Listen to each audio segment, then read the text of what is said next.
ബുധനാഴ്ചയാണ് അല്ലേ?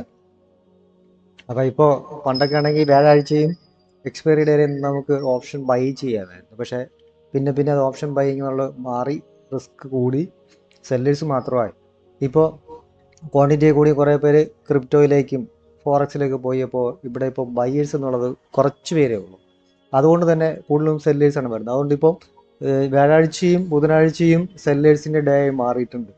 ഇപ്പോൾ താമസിയാതെ എല്ലാ ദിവസവും സെല്ലിങ് ഏരിയ, എല്ലാവരും ഹെഡ്ജിങ് ആണ്. അല്ല, എല്ലാവരും ചെയ്ത് ലോസ് വന്നവരൊക്കെ പതുക്കെ മനസ്സിലാക്കിയവരൊക്കെ പതുക്കെ സ്ട്രാറ്റജിയിലേക്കൊക്കെ മാറിയിട്ടുണ്ട്. അപ്പോൾ സെല്ലിങ് ആണ് കൂടുതൽ നടന്നുകൊണ്ടിരിക്കുന്നത്. ഇപ്പോൾ എല്ലാവരും സെല്ല് ചെയ്ത് ആ തുച്ഛമായ പ്രോഫിറ്റ് ഡെയിലി എടുക്കുക എന്നുള്ള തന്ത്രമാണ് ഇപ്പോൾ ആവിഷ്കരിച്ചിരിക്കുന്നത്. അപ്പോൾ നമുക്കിന്ന് ടാർഗറ്റ് എന്നുള്ളത് നമ്മൾ ലെവൽ ചെയ്തിട്ടുണ്ട്. മുകളിലോട്ട് പോയാൽ ലെവൽ ചെയ്തിട്ടുണ്ട്, താഴെട്ടി വന്നാലും ലെവൽ ചെയ്തിട്ടുണ്ട്. അപ്പോൾ ഇന്ന് മാർക്കറ്റ് ചെറിയൊരു മാർക്കറ്റ് ആയിരിക്കും എന്നാണ് വിശ്വസിക്കുന്നത്. ഡൗൺ ട്രെൻഡാണ് സെൻറ്റിമെൻറ്റ്സ്. പക്ഷേ 24,500 എന്നുള്ളത് ഒരു ഫേവറേറ്റ് ആയിട്ടുള്ള അല്ലേ, നല്ലൊരു സപ്പോർട്ട് ലെവലായിട്ട് എല്ലാവരും റീറ്റേഴ്സ് കാണുന്ന ഏരിയയാണ്. പിന്നെന്താ, അതുകൊണ്ട് തന്നെ ചിലപ്പോൾ മാർക്കറ്റ് ബുള്ളിഷ് ആവാൻ കുറേ റീറ്റെയിലേഴ്സ് ചിന്തിക്കും. പിന്നെ ഇവിടെ നിന്നൊരു സെൻറ്റിമെൻറ്റ്സ് ഡൗൺ ആയതുകൊണ്ട് മാർക്കറ്റ് ഇവിടെ നിന്നൊരു ഫാള് വീണ്ടും താഴേക്ക്, അടുത്തൊരു പോയിന്റിലേക്ക് താഴേക്ക് വരുവാനുണ്ട് എന്ന് എല്ലാവരും കുറേ ആൾക്കാർ ചിന്തിക്കും. പിന്നെ കുറേ ആൾക്കാർ ഇങ്ങനെയുള്ള മാർക്കറ്റിൽ പാർട്ടിസിപ്പേറ്റ് ചെയ്യില്ല. അതുകൊണ്ട് തന്നെ ഇന്ന് വോളിയം, ആൾക്കാരുടെ എണ്ണം, ട്രേഡേഴ്സിൻ്റെ വോളിയൊക്കെ കുറവായിരിക്കാനാണ് സാധ്യത. പറയാൻ പറ്റില്ല. മാർക്കറ്റ് എങ്ങോട്ടാണോ പോകുന്നത് അതിൻ്റെ പുറകെ നമ്മൾ, അല്ലെങ്കിൽ അതിൻ്റെ കൂടെ നമ്മൾ പോവുക എന്നുള്ളതാണ്. ഓക്കെ, നമ്മളെ കൂടെയുള്ള ഫ്രണ്ട് എങ്ങോട്ടാണോ പോകുന്നത് അതുപോലെ പോവുക എന്നുള്ളതാണ്. അപ്പം നമുക്ക് വെയിറ്റ് ചെയ്യാം. ഓക്കെ, എന്താണ് ഇന്നലത്തെ പോലെ എന്തെങ്കിലും ട്രേഡ് കിട്ടുമോ എന്ന് നോക്കാം അല്ലേ. ഇന്നലെ മാർക്കറ്റ് നമ്മൾ സെൻറ്റിമെൻറ്റ്സിൻ്റെ പുറകെയും പോയില്ല അല്ലേ, ഓപ്പൺ ഇൻട്രസ്റ്റിൻ്റെ പുറകെയും പോയില്ല, ന്യൂസിൻ്റെ ഒന്നിൻ്റെയും പുറകെ പോയില്ല. നമ്മൾ സ്ട്രക്ചറും ഡാറ്റയും അനുസരിച്ചാണ് ചെയ്തത് അല്ലേ. ഓപ്പൺ ഇൻട്രസ്റ്റ് പോലും നമ്മൾ ഇന്നലെ നോക്കിയെങ്കിലും അതനുസരിച്ചല്ല ചെയ്തിട്ടുള്ളത്. ഓക്കെ, നമ്മൾ നോക്കും, പക്ഷേ സ്ട്രക്ചറും കൂടെ ആ രീതിയിൽ പോകണം, എങ്കിലേ നമ്മൾ എടുത്തിട്ട് അതിൻ്റെ പുറകെ പോയിട്ട് കാര്യമുള്ളൂ. അപ്പോൾ ഇത് കുറച്ച് വേലി ഏരിയ ഇവിടെ ഉണ്ട്. ഇത്രയും നല്ലൊരു വേലി ഏരിയ ആണ്. അതിൽ പോയിന്റ് ഓഫ് കൺട്രോൾ അവിടെ അതിനകത്ത് തന്നെയാണ്. എന്നാലും നമ്മൾ ഇന്നലെ ക്ലോസ് ചെയ്ത ഏരിയ ആണ് ഫോക്കസ് ചെയ്യുന്നത്. ക്ലോസ് ചെയ്ത ഏരിയ എങ്ങോട്ടാണോ പോകുന്നത് ഇങ്ങോട്ട് അല്ലേ. നമുക്ക് തെങ്ങിനും കമുകിനും പ്ലാവിനും ഒന്നും ഒരേപോലെ കയറാൻ പറ്റില്ല അല്ലേ. അതുപോലെ മാർക്കറ്റിൻ്റെ കണ്ടീഷൻ അനുസരിച്ച് മാത്രം ട്രേഡ് ചെയ്യാന്നുള്ളതാണ്. സൈഡ് വൈസ് ആണോ നമ്മൾ ഹെഡ് ചെയ്യും, സെല്ല് ചെയ്യും അല്ലേ.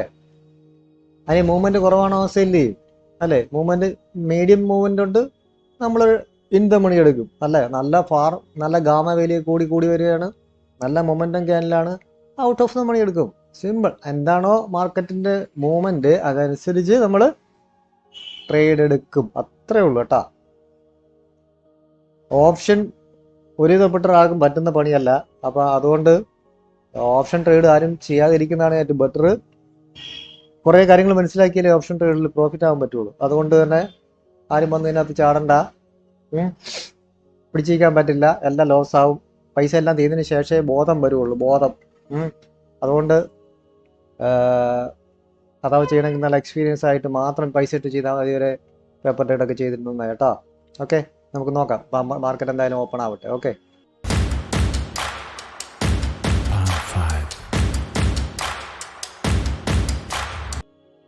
ഫീച്ചർ ചാർട്ടിൽ നമ്മൾ ഇന്നലെ രാവിലെ പറഞ്ഞില്ലേ, മാർക്കറ്റ് ഒരു റേഞ്ചിനകത്താണ്. ഇവിടെ ഓപ്പൺ ചെയ്ത് കഴിഞ്ഞാൽ നേരെ താഴെ വരുമെന്ന്, ഓപ്പൺ ചെയ്താൽ നേരെ താഴെ വരുമെന്ന് നമ്മൾ കാണിച്ചില്ലേ. ഇതിൻ്റെ മുക്കാൽ ഭാഗം താഴെ വന്നപ്പോൾ നമ്മളിങ്ങനെ വരച്ച് കാണിച്ചില്ലേ ഇല്ലേ. കറക്റ്റായി പറഞ്ഞ കണ്ടോ. ഇതാണ് പ്രൈസ് ആക്ഷൻ കാൽക്കുലേഷൻ എന്നൊക്കെ പറയാം. ഓക്കെ, ഇത്രേ ഉള്ളൂ, സിമ്പിളാണ്. പക്ഷെ പഠിച്ചെടുക്കണം. ഓക്കെ, കുറേ പഠിക്കാനുണ്ട്, ആഴക്കടൽ പോലെയാണ്. പക്ഷെ അത്യാവശ്യമുള്ള കാര്യം പഠിച്ചാലും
ഇന്ന് നാളെയൊക്കെ സെല്ലറുടെ